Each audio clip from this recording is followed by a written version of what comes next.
Êxodo 16, de 1 a 10. Partiram de Elim, e toda a congregação dos filhos de Israel veio para o deserto de Sim, que está entre Elim e Sinai, aos 15 dias do segundo mês, depois de saíram da terra do Egito. Toda a congregação dos filhos de Israel murmurou contra Moisés e Arão no deserto. Disseram-lhes os filhos de Israel: quem nos dera tivéssemos morrido pela mão do Senhor na terra do Egito, quando estávamos sentados junto às panelas de carne e comíamos pão a fartar, pois nos trouxestes a este deserto para matardes de fome toda esta multidão. Então disse o Senhor a Moisés: eis que vos farei chover do céu pão, e o povo sairá e colherá diariamente a porção para cada dia, para que eu ponha à prova se anda na minha lei ou não. Dar-se-á que ao sexto dia prepararão o que colherem, e será o dobro do que colhem cada dia. Então disse Moisés a Arão e todos os filhos de Israel: à tarde sabereis que foi o Senhor quem vos tirou da terra do Egito, e pela manhã vereis a glória do Senhor, porquanto ouviu as vossas murmurações. Pois quem somos nós para que murmureis contra nós? Prosseguiu Moisés: será isto quando o Senhor à tarde vos der carne para comer, e pela manhã pão que vos farte, porquanto o Senhor ouviu as vossas murmurações com que vós queixais contra ele. Pois quem somos nós? As vossas murmurações não são contra nós, e sim contra o Senhor. Disse Moisés a Arão: dize a toda a congregação dos filhos de Israel: chegai-vos à presença do Senhor, pois ouviu as vossas murmurações. Quando Arão falava a toda a congregação dos filhos de Israel, olharam para o deserto, e eis que a glória do Senhor apareceu na nuvem. Nós vamos orar. Eu convido o nosso irmão Anak que faça oração.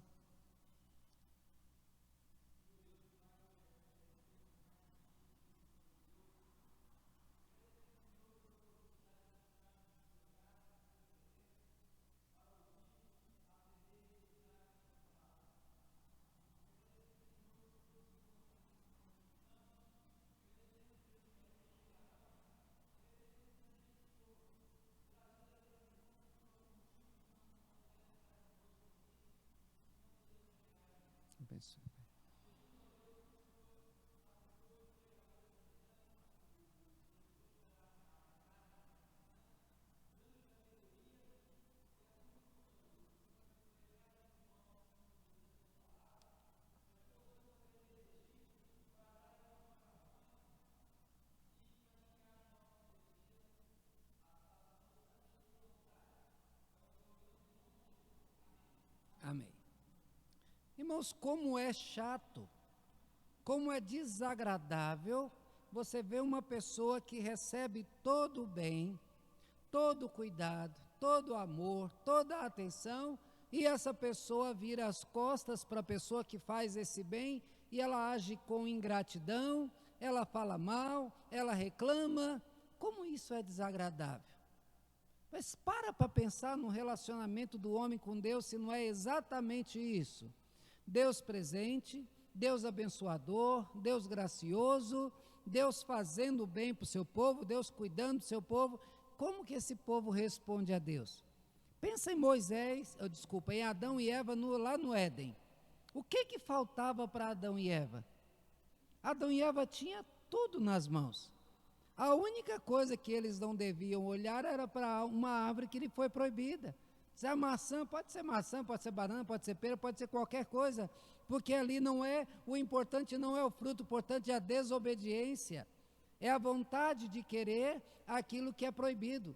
E quando uma pessoa quer aquilo que é proibido, tendo ela tudo mais que ela tem à disposição, isso é um pecado, é a pessoa ser ingrata. É como uma mãe que vai lá e faz bolinho de chuva, faz o pão de queijo, vai lá e compra o pão e faz isso e dá para o filho olha, mas ele não, ele quer aquilo que é proibido, aquilo que não deve, aquilo, e vai vir as costas. é ingratidão. E isso, irmãos, a gente vê de várias maneiras com várias pessoas. A gente vê que as pessoas mais ingratas são as que mais têm. Você vê um menino rico que tem tudo à sua mão, tem dinheiro para comprar, não são satisfeitos. Você acha que os meninos que moram lá do Lago Sul, que vão para o colégio com motorista particular, que usam tênis que com certeza são mais caros do que o teu salário, que comem, que o lanche, que a mesada deles é muito maior do que o salário de muitos dos trabalhadores, vocês acham que eles são felizes e gratos? Pelo contrário, a maioria dos pais desses filhos ricos gastam uma grande quantidade de dinheiro com filhos nas terapias. Por que isso? Porque os filhos nunca reconhecem, nunca são gratos com aquilo que têm e eles sempre querem mais. Mas um dos problemas também é que os pais dão tanto dinheiro, mas não dão de si mesmo. São pais da maioria ausentes, são pais que são envolvidos com várias coisas para ter muito e aí desprezam aquilo que é mais valioso. Um tempo atrás, um capelão do Colégio Mackenzie, que fica no Lago Sul, disse que tinha lá uma menina por volta de 14 anos e essa menina estava se envolvendo sexualmente com todos os meninos possíveis ali. E aí então isso chegou ao diretor, o diretor conversou com o capelão e trouxe o pai e a mãe. E o pai e a mãe chegou e disse, ao par da situação, e o pai virou para a mãe e disse, e você vai parar de trabalhar então? Cuida dessa menina. Não, eu não posso parar. O pai era diretor de uma multinacional, a mãe era uma gerente de uma grande rede de lojas, e aí não tinha tempo para nada para ficar com a filha. O resultado, a filha estava se prostituindo para chamar a atenção, frustrada, envolvida com um monte de coisas, e aí então, como resultado de um abandono de carinho, ela se envolvia em pecados. Mas essa é a situação de muitas pessoas, não têm, querem mais, e aquilo que elas têm não é bastante, elas acabam estragando a sua própria vida. A ingratidão não é fruto das pessoas que não têm, porque eu conheço muitas pessoas que não têm quase nada, no entanto são sorridentes, são alegres. Paulo diz que nós devemos aprender o contentamento, e ele diz, grande fonte de lucro é o contentamento, porque uma pessoa que é contente com o que tem, ela nunca será uma pessoa que vai se envolver, por exemplo, em coisa desonesta para ganhar dinheiro. Ou seja, uma pessoa contente é uma pessoa incorruptível. Uma pessoa que está contente com o seu salário, ele não vai ser alvo, por exemplo, de alguém que diz assim, faz isso aqui que eu te dou por fora. Não, eu não vou fazer isso. Isso é errado, eu já tenho meu salário, eu vou fazer o que é meu. A gente sendo contente com o salário, com aquilo que Deus dá, contente com aquilo que está recebendo, vai ficar feliz com o que tem.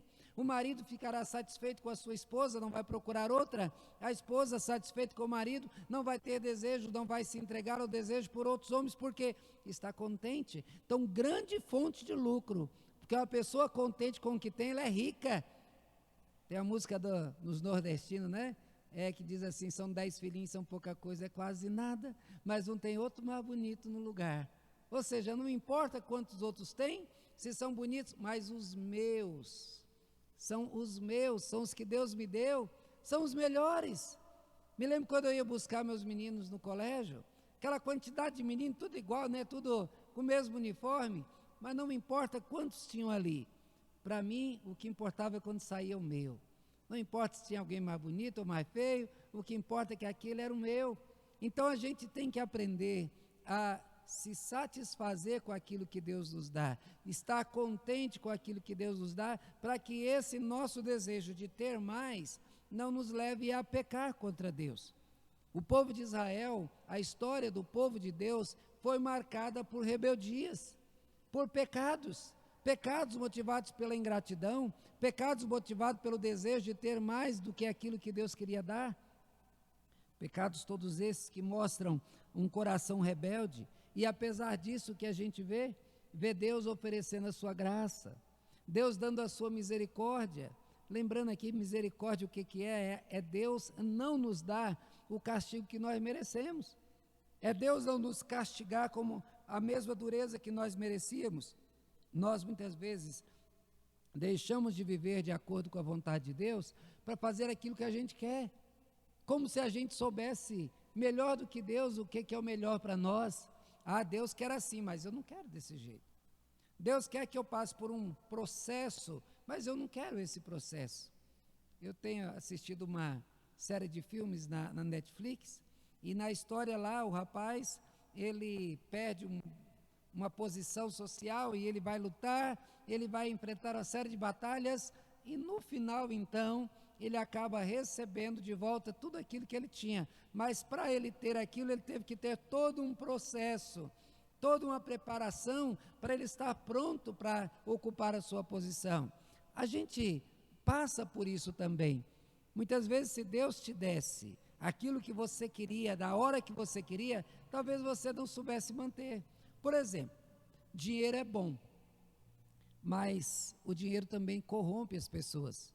Ter dinheiro é bom, mas muitas vezes o dinheiro te leva a ser orgulhoso. Às vezes Deus, Ele quer te dar, mas antes de te dar, Ele permite que você seja humilhado, que você passe necessidade, para quando você tiver o dinheiro, você vai saber então se comportar com aquele dinheiro. Não vai querer pisar nos outros tendo dinheiro. Então, Deus, Ele te ensina a poder ser grato com aquilo que Ele vai te dar. Muitas vezes Deus deixa que você, faz com que você não tenha, para que esse dinheiro não te afaste dele. Quantas pessoas se afastam de Deus quando estão bem de vida? Então, lá em Salmos 119, versículos 56 e o 71 diz: foi-me bom ter eu passado pela aflição, para que eu andasse nos teus caminhos. Ou seja, o sofrimento, as intempéries da vida que Deus permite que a gente passe, eles nos fazem nos aproximar de Deus. Ao rebelde, quando ele passa por alguma situação dessa, ele se afasta de Deus. Mas aquele que teme a Deus, quanto mais o problema vem, mais você se aproxima de Deus. Quanto maior a necessidade, mais ora, mais intercede, mais pede, mais busca a presença de Deus. Então, estar com Deus é melhor do que estar rico. E aí então Deus, Ele nos dá, mas Ele nos dá à medida que nós peguemos aquela bênção e não estraguemos a nossa vida, mas que a gente use aquilo como parte da bênção de Deus. E aí a lição ela vai tratar de 3 pecados, que é uma realidade de muita gente. Pecados que nós cometemos diariamente, pecados que nos afastam de Deus, porque nós, ao praticar esses pecados, nós demonstramos um coração distante de Deus. E o primeiro pecado que apresenta é a murmuração. O que é murmurar? Como é que uma pessoa que murmura faz, hein, Dora? Uma pessoa murmurante, como é que ela faz?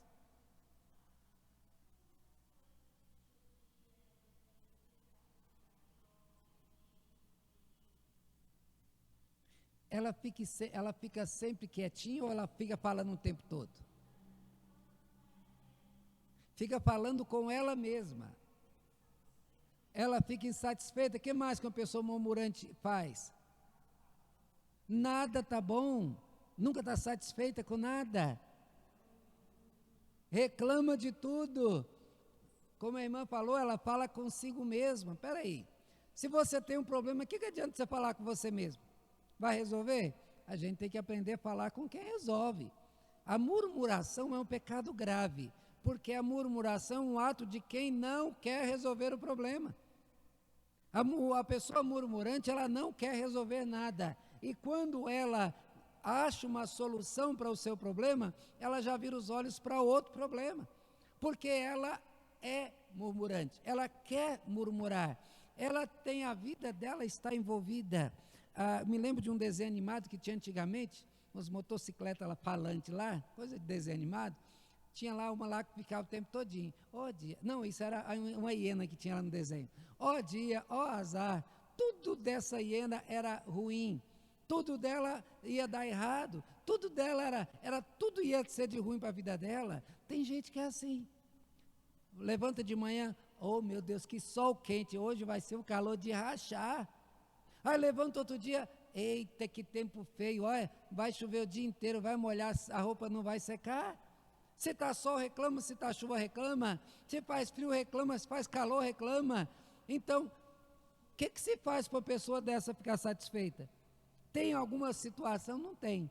Uma pessoa que tem um coração murmurante, ele tem um coração que é rebelde contra Deus, ele nunca ficará satisfeito com aquilo que Deus dá. Ele sempre vai querer aquilo que Deus não dá. Ele sempre quer o dia de sol no dia de chuva, ele quer o dia frio no dia de calor, ele quer o calor no dia frio, ele sempre quer aquilo que ele não tem. É um coração rebelde, é o coração contrário àquilo que Deus está dando para ele. A gente precisa aprender a lidar com as situações. Meus irmãos, quando a gente vê a história bíblica de que Deus ele colocou o homem no jardim do Éden, deu ao homem o melhor lugar para morar, e o homem escolheu o mal.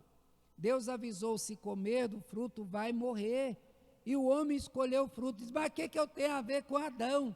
Tem a ver que se você estivesse lá, você teria feito pior, não teria feito diferente, porque quantas vezes você pecou? Para pensar. O pecado de Adão foi pegar uma fruta e comer, ou seja, foi um ato de rebeldia. E você? Quantos pecados você já cometeu na tua vida? Será que você é melhor do que Adão? O resultado do pecado é os males que nós enfrentamos.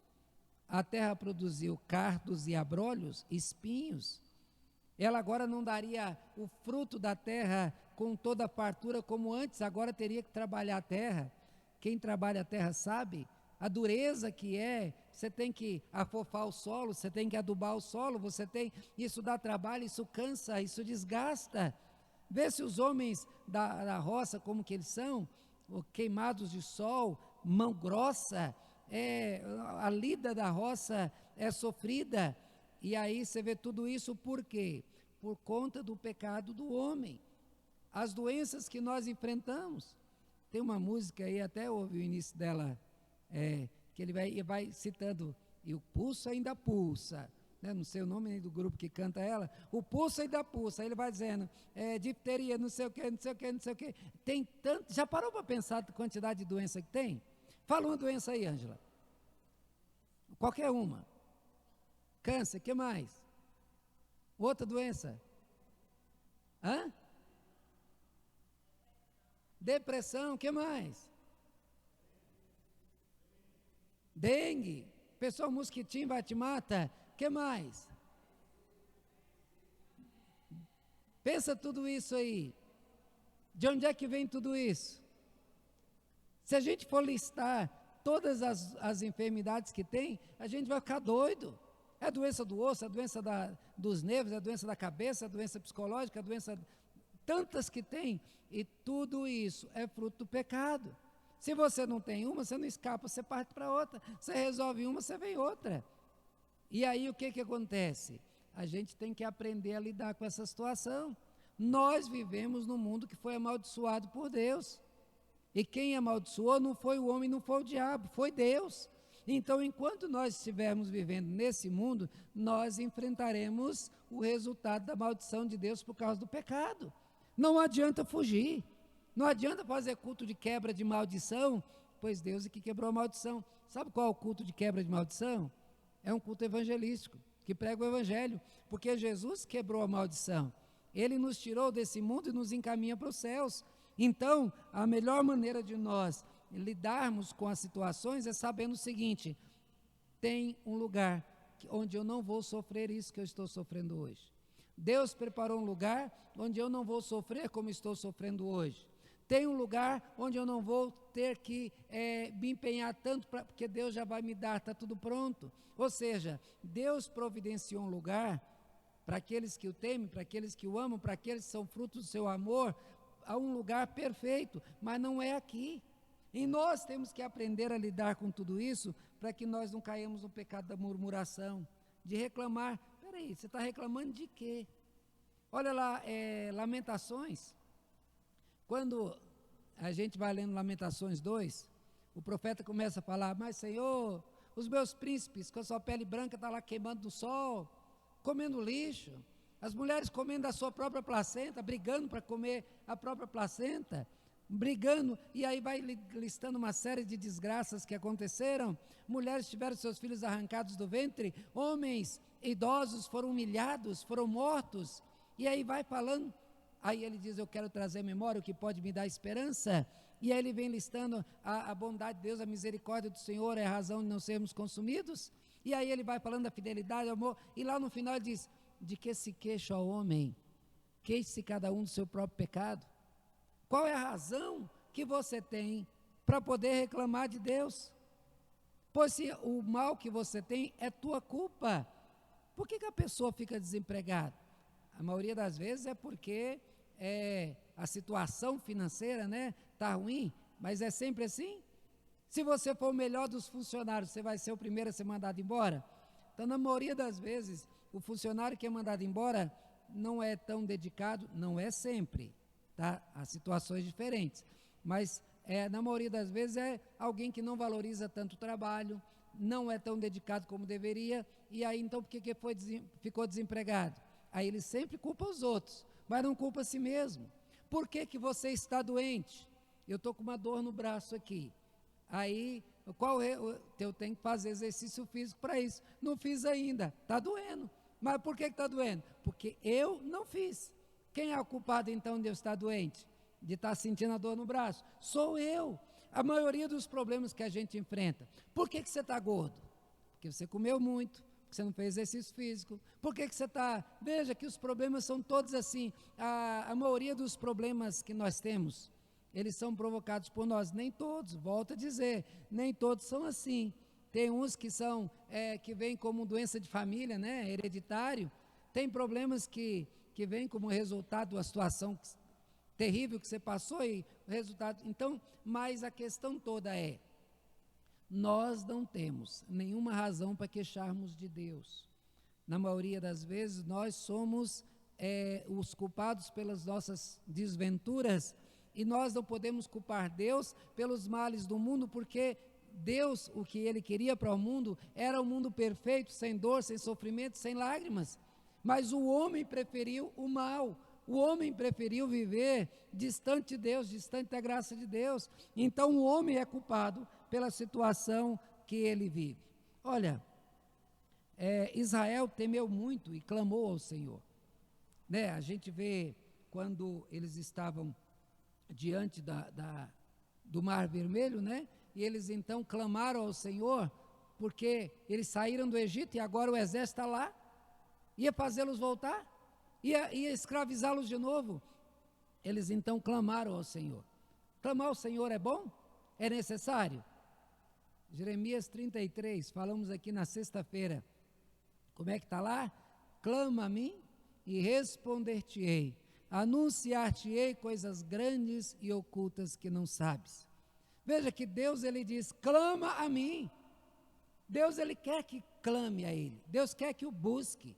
Nós temos que buscar ao Senhor, e é pecado você não buscar ao Senhor.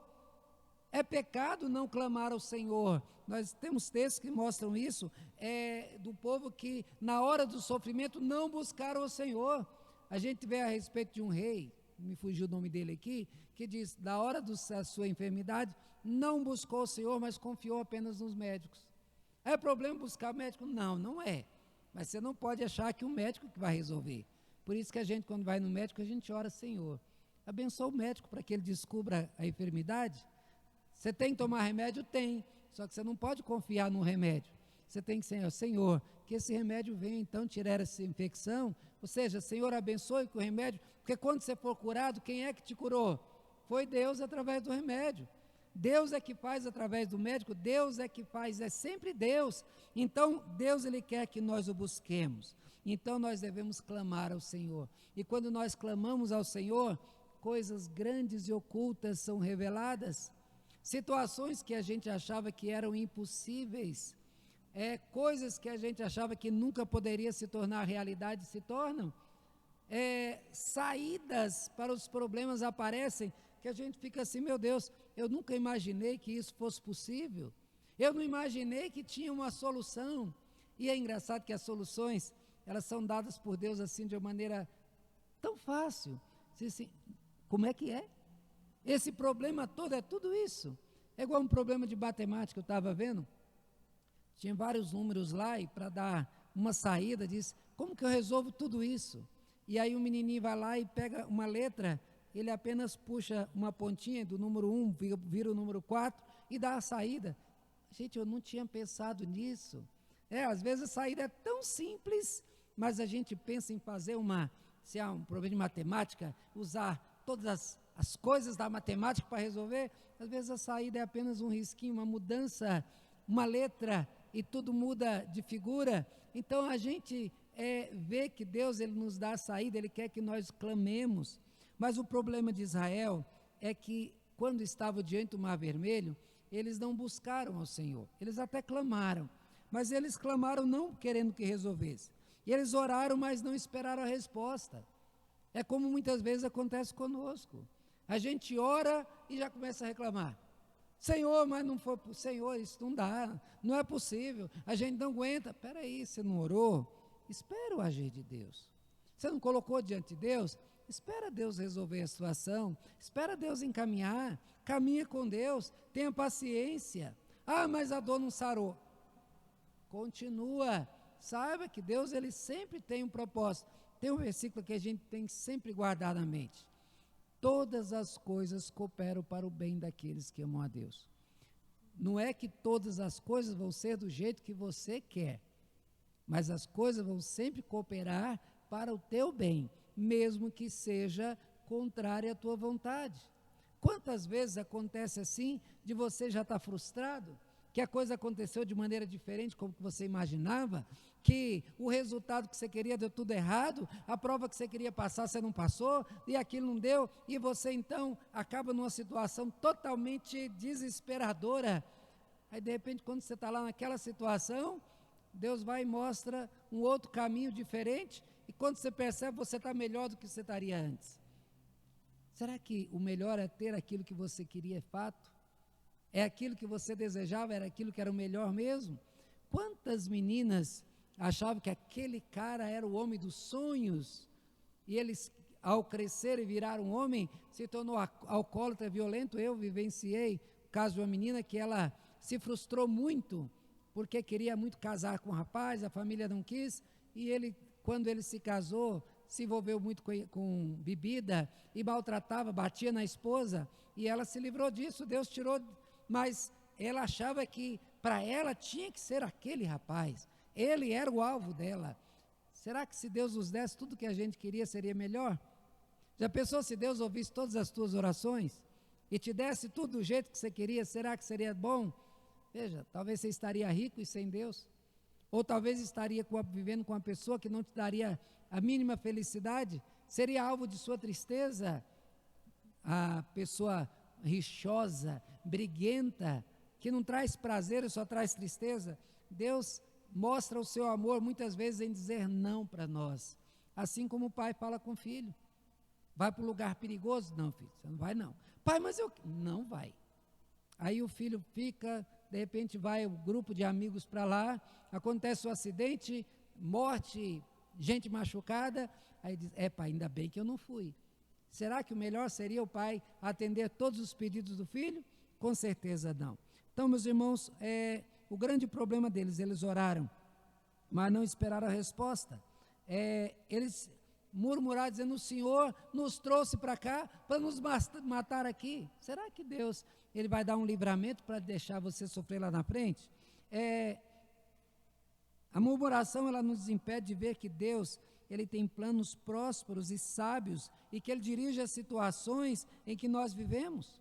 Veja, com aquelas palavras, eles fizeram pouco caso dos benefícios de Deus, desprezaram o livramento de Deus. Deus estava tirando eles de uma situação de escravidão. Olha como que é a murmuração. A murmuração, ela despreza o bem recebido. Ou seja, uma pessoa, ela não tinha nada, vivia na miséria, aí ela recebe algum bem de Deus, ela recebe a graça de Deus, daqui a pouco ela está desprezando. Boa vida aquela que eu vivia, eu não tinha preocupação, esquece de todo sofrimento, porque nessa hora aqui, Israel esqueceu que estava lá como escravo, e eles clamavam a Deus, eles gemiam no seu sofrimento, mesmo assim Deus tirou de lá, mas por causa da maneira errada, eles esqueceram que Deus estava livrando, diminuíram a importância das dádivas de Deus, supervalorizaram o problema, não é o que a gente faz? O problema é desse tamanhozinho, mas a gente vê do tamanho do gigante. Esqueceram que sem Deus eles não eram nada e nada podiam fazer. Veja que, diante da fome, Israel afirmou que preferia comer lá no Egito e estar na escravidão. Para que nos levou? Para nos deixar aqui com fome. Deus ele já tinha uma saída já determinada. Deus ia dar para eles carne todo final de tarde. E Deus daria o contrário. E Deus daria pão para eles todos os dias. Veja, Deus já tinha uma solução. Dá para imaginar, todo final de tarde vindo aquela nuvem de codornas. Quem já comeu a codorninha frita sabe que é bom o negócio, né? E Deus dá e dá coisa boa. E Deus daria toda manhã, quando eles chegavam lá, os campos estavam brancos. Eles só tinham que colher o maná. Diz que era igual sementinha de coentro, mas com gosto de pão de mel. Quem gosta aí sabe o sabor que tem aí. E aí então amassava aquilo lá, fazia bolo, ou comia cru. O importante é que eles tinham pão que Deus dava. Eles não esperaram. Quando a barriga doeu, eles começaram a reclamar. Mas será que é motivo de reclamar quando não tem? Será que não seria melhor esperar? E outra situação, nem chegaram a orar. Eles reclamaram quando eles chegaram a Mara. E falaram, vamos morrer todo mundo de sede, não tem água. Começaram a murmurar. Será que Deus, ele vai agir na tua vida para deixar você morrer de sede? Será? Aí Deus vai e tira a água da pedra. No caso de Mara, quando eles chegaram lá, tinha água. Aí quando eles botaram a água na boca, ela estava amarga. Essa água não serve para beber. O senhor trouxe aqui para matar a gente. Espera aí. Se Deus deu a água, vamos orar. Moisés, fala com Deus. Qual é a saída para essa água amarga? Porque se o Senhor nos colocou nessa situação, é porque o Senhor tem algo para nós. Qual a lição que o Senhor quer nos dar? Aí vai lá então, Deus age e aquela água se torna doce, pronta para beber. A gente vê várias ações assim, como quando na escola de profetas, eles escolheram aqueles alimentos, jogaram na panela e fizeram, quando começaram a comer, começaram a estar envenenada. Aí o profeta chega lá e ora, e aquela comida ela não tem mais veneno, ela agora não está mais fazendo mal para o povo, pode comer sem problema. Ou seja, tem uma solução. E a solução de Deus é sempre para o bem. Aquela água mataria a sede, mas eles nem chegaram a orar. E não adianta dizer que a nossa murmuração é contra a situação. É sempre contra Deus, foi isso que Moisés falou. Vocês não estão murmurando contra mim, vocês estão murmurando contra Deus. Foi Deus que colocou a gente nessa situação. E vocês ao murmurarem, o que eu, Moisés, posso fazer? O que eu posso fazer para mudar a situação? Eu não posso fazer nada. Então, por que estão se revoltando contra mim quando muitas vezes fizeram? Mas o Senhor, Ele é gracioso. Você imagina se Deus ouvisse tudo que nós falássemos, hein, Paulo? A pessoa, se Deus ouvisse, levasse em consideração todas as nossas palavras? Já pensou, Fatinha? Se Deus ouvisse todos os nossos clamores, Ele já tinha dado cada chicotada na gente. Ele tinha colocado a gente em cada situação de sofrimento, porque a gente fala besteira demais. E a gente não tem paciência de esperar a ação de Deus, a gente faz tudo errado. Mas Deus é misericordioso. Deus, Ele demonstra a situação e Deus falou o quê? Vai lá, Moisés, entra na água, toca com o cajado na água. As águas se abriram. Deus foi lá e colocou um redemoinho de fogo lá na frente deles lá, e os soldados não puderam ir para frente. O povo passou, atravessou o mar, viu o milagre de Deus. Eu imagino que situação maravilhosa aquela vivida por eles. Passar no Mar Vermelho, e aí ver aquelas águas, aquela montanha de água de um lado e do outro, como se tivesse um vidro ali. Tem gente que fala assim, não, o que Deus fez foi baixar a maré, e aí o povo passou, aí quando os soldados vieram, a maré subiu. Uai, mas peraí, quer dizer que a maré baixou? Não, o paredão, as águas se abriram de um lado e do outro, é o que a Bíblia diz. Não é maré que baixou, não. Deus fez um milagre ali. Foi algo tremendo. O povo viu a glória de Deus ali. Não foi um acontecimento natural. E Deus foi lá e fez. Olha, nós somos agraciados muitas vezes com a instrução de Deus. Você quer um milagre acontecendo, mas Deus vai lá e faz diferente. A Adriana está enfrentando um problema, Deus vai, sabe aquela eureka, aquela luzinha que acende? Aí, eu tive uma ideia, eu vou fazer assim, assim, assim, e aí você faz e dá certo. Isso é Deus que nos dá a ideia, é Deus que nos dá a saída, e você enfrenta aquilo e a situação, ela se desfaz. Tudo aquela nuvem, aquela névoa, aquela escuridão, ela se dissipa. Aí você passa a ver com os olhos da fé, você passa a ver que Deus sempre esteve, desde o início, Ele esteve cuidando de você. Desde o início, Deus estava ali abençoando, Ele nunca te abandonou. Então, meus irmãos, a gente tem que aprender a parar de murmurar, porque nós não podemos murmurar, falar conosco mesmo, nós temos que aprender a falar com Deus, esperar em Deus, confiar na fidelidade dEle, confiar na misericórdia dEle, e Ele sim vai dar a saída melhor para o problema, porque Ele sabe o que é melhor. Se Ele diz não para você, para um pedido que você está fazendo, é porque o melhor para você é não ter aquilo que você tanto deseja, porque para te livrar, Deus não te dá assim como os pais fazem. Mas o outro pecado que foi vivido por Israel foi a falsa adoração. Êxodo 32, de 1 a 35, fala do bezerro de ouro. Mas peraí, pastor, eu não vou? Para isso, nós não temos essa adoração falsa? Nós não buscamos bezerro de ouro? Será que não? Será que a nossa adoração tem sido verdadeira? Porque quando a gente... Sim, pode falar.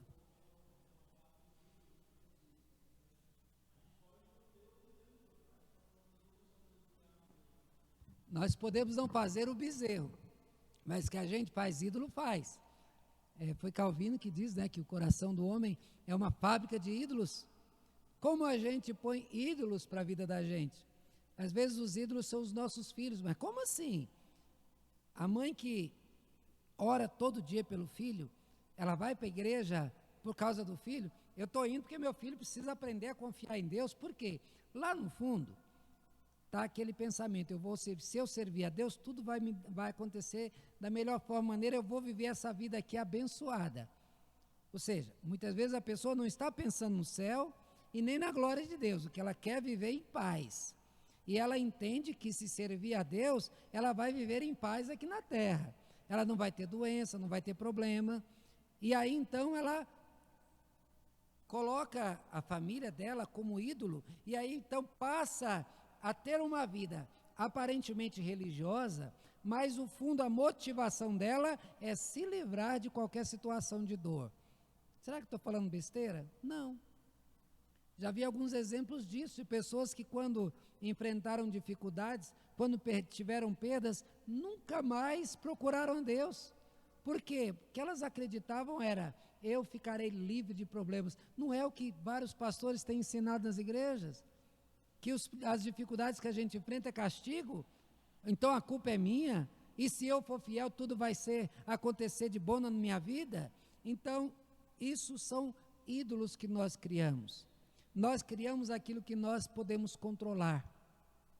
Nós criamos deuses que nós podemos controlar. As pessoas querem um ídolo por quê? Porque quando a gente tem algo que pode controlar, por exemplo, para que ter um ídolo, um santo? Porque eu quero, quando eu orar, eu ver a pessoa que está ouvindo a minha oração. Eu sei lá se Deus está me ouvindo. O problema é, você deve confiar em Deus, que Deus disse, eu vou te ouvir. Mas aí o seguinte, mas eu não sei se ele está ouvindo, mas eu boto um santo na minha frente, e aí então agora eu estou vendo, ele está me ouvindo. Salmo 115, ele tem boca e não fala, tem ouvido e não ouve, tem olhos e não vê, mas é para eles. E aí a Bíblia diz, tornam-se como eles aqueles que os adoram. Mas as pessoas preferem, tem muitas casas, principalmente no interior, que tem o oratório. É o lugar de falar com Deus, é ali. Ali tem a vela, ali tem os santos, ali tem aquilo, é o lugar de oração. Mas acontece que a gente precisa disso para Deus nos ouvir. Se você estiver trabalhando, você pode orar? Se você estiver no ônibus, você pode orar? É bom ter um cantinho de oração, um cantinho de recolhimento, você a sós com Deus. Mas Deus, ele não se prende àquilo. Mas a gente faz que se eu estiver naquele lugar, Deus vai me ouvir.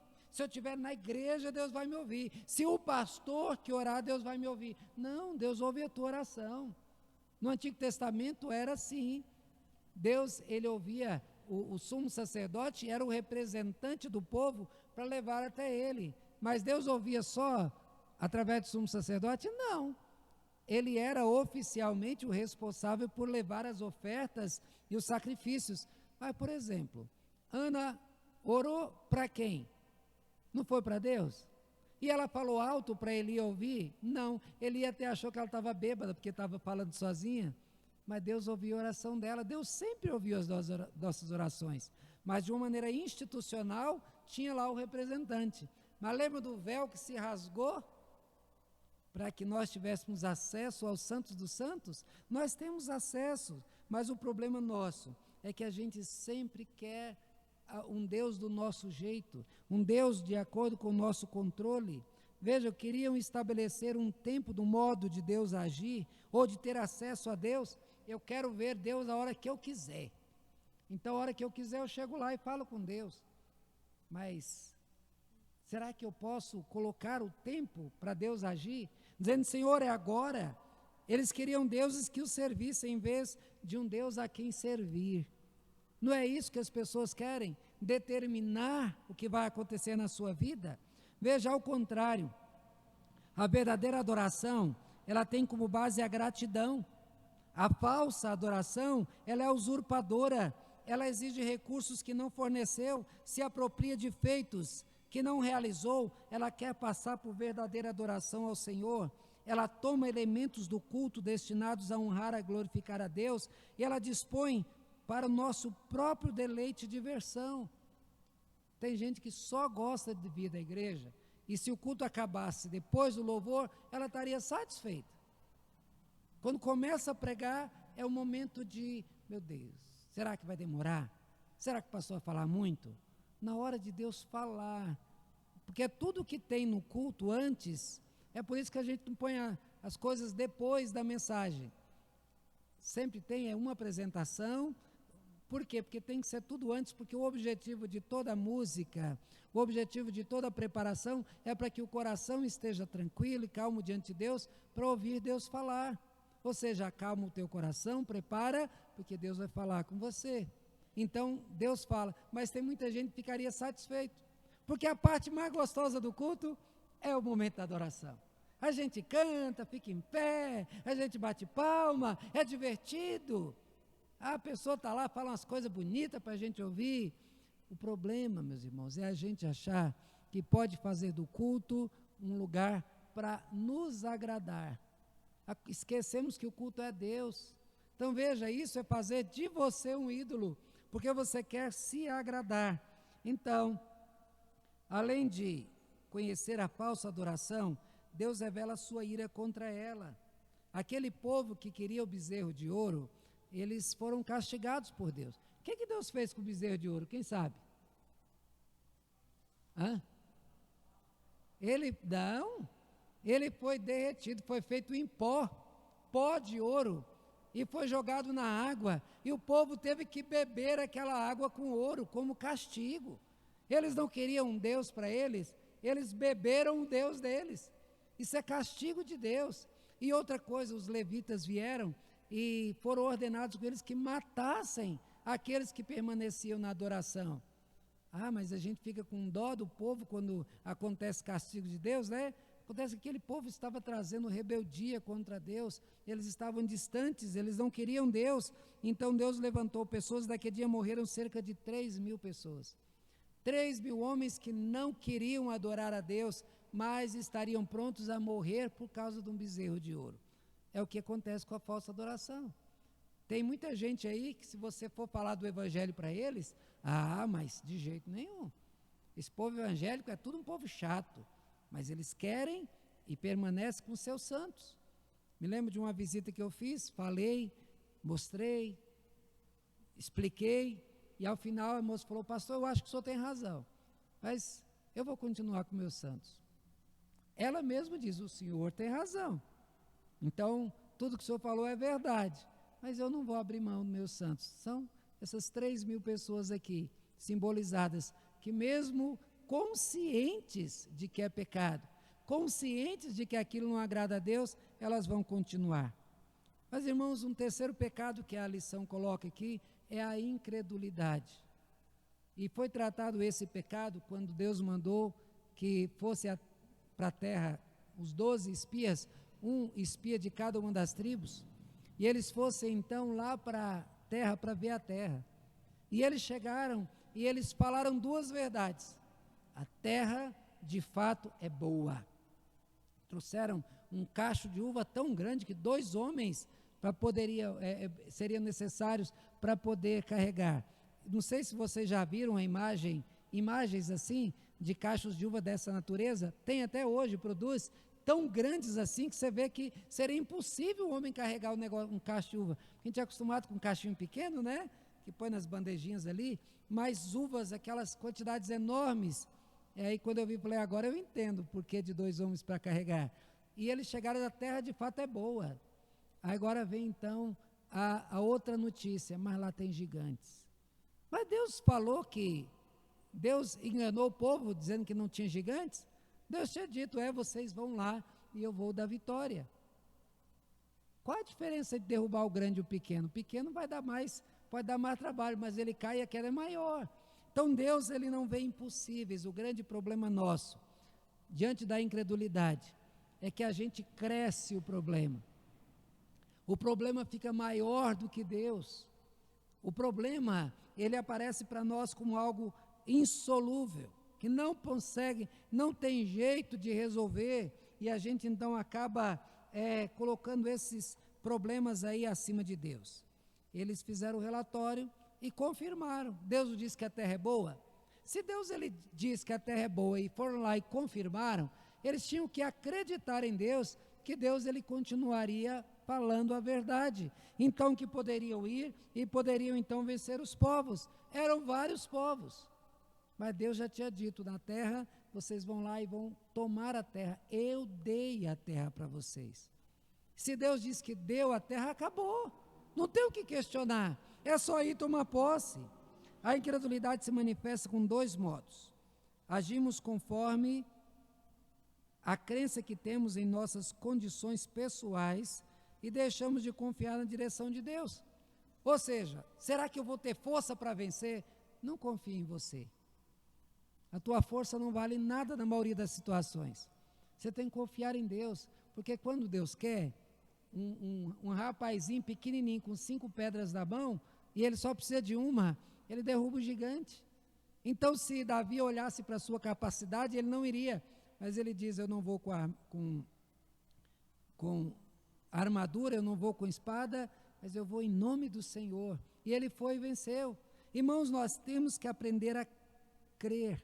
Quando fala daquele jovem, aquele pai do jovem que Jesus chega e fala a respeito, aquele menino caía e fala, se crer, verá o milagre, e diz, Senhor, aumenta a minha fé. Nós temos que pedir a Deus que aumente a nossa fé. Nós temos que crer. O problema nosso, que a gente acha que nós vamos encontrar a saída, que a nossa inteligência vai encontrar a saída. Não, nós temos que crer no Senhor. A incredulidade faz com que tratemos as coisas divinas como se estivessem nas mãos humanas, e nós passamos a julgá-las segundo os nossos olhos. A incredulidade também, ela se manifesta pelo desprezo às dádivas divinas. Ou seja, o que Deus deu, a qualificação de Deus, tudo isso é jogado fora. Então, Josué e Caleb vai lá e mostra que deve confiar no Senhor. Ele diz, de fato a terra é boa, de fato tem gigantes, mas nós vamos pisar neles com a graça de Deus, vamos pisar neles como a gente faz com gafanhotos. Interessante que só os 2, dos 600.000 homens com mais de 20 anos que saíram do Egito, só os 2 que confiaram. A Bíblia diz que a incredulidade é como o pecado da feitiçaria, e o feiticeiro deveria ser morto. E aí então a gente vê o grande mal da incredulidade. Irmãos, nós temos que aprender a crer. Crer é depender, crer é confiar mesmo que não veja saída. Lembra lá de Elias, quando ele vai lá e o rapaz diz assim, vai lá e olha, você vê alguma coisa? Não. Olha de novo. não vi nada. Aí diz assim, eu vejo uma nuvem do tamanho da mão de um homem. Corre, porque senão você vai vai tomar uma chuva. E aí então ele corre e quando ele chega lá a chuva vem. Era só uma nuvenzinha. Mas o homem de Deus que creu na resposta, Deus viu ali uma chuva. Essa chuva grande, eu me lembro que uma vez, logo que eu cheguei aqui, eu não conhecia ainda como é que funcionava a questão de chuva. Eu estava lá pro lado da rodoviária, as empresas que tinham lá, e faltava cerca de 1 quilômetro para eu chegar na parada. E aí eu vi uma nuvem brava vindo lá, e aquela relâmpago e trovão, e disse, sabe, eu vou correr. Mas, menino, se eu não corro, só deu tempo de chegar na parada. E caiu uma chuva que me lembro que chegava, os ônibus passavam assim, os carros, estavam na metade dos carros, e era apenas uma nuvenzinha lá. E sempre eu me lembrei da nuvem de Elias, como veio, ó, pode correr, que a chuva vai cair. Os sinais de Deus, que Deus dá às vezes, são pequenos aos nossos olhos, mas a resposta vem. Então, o que a lição nos coloca é para que nós não pratiquemos esse pecado. O primeiro pecado que nós vimos aqui é o pecado da murmuração. Não murmure, ore, coloque diante de Deus e confia. Não faça nenhum ídolo para você. Adore a Deus e somente a Deus. A resposta de Deus virá. E se a resposta não foi dada, é porque Deus, Ele não quer te dar. Se o silêncio de Deus é o que você recebeu, então se contente com o silêncio de Deus. Mas não faça um ídolo para si, para achar que vai resolver a situação. E o último pecado é o pecado da incredulidade. Não seja incrédulo, crente. Jesus disse para Tomé, bem-aventurados aqueles que não viram e creram. Quando a gente vê capítulo 11 de Hebreus, 11, fala a respeito dos heróis da fé, ele fala lá da fé. A fé é certeza daquilo que não se vê. Por que certeza? Porque aquele que confia em Deus, ele é firme naquilo que crê. Então, meus irmãos, que nós possamos aprender que esses 3 pecados não façam parte da vida da gente. E tenho certeza que esses 3, uma vez sendo praticados pelos crentes, eles vão levar a outros pecados. A Bíblia diz que um abismo chama outro abismo. Quem mente vai ter que praticar outro pecado para esconder a mentira. E assim é com todo pecado. Que a gente então trabalhe para que o pecado não seja uma realidade na vida da gente. Amém?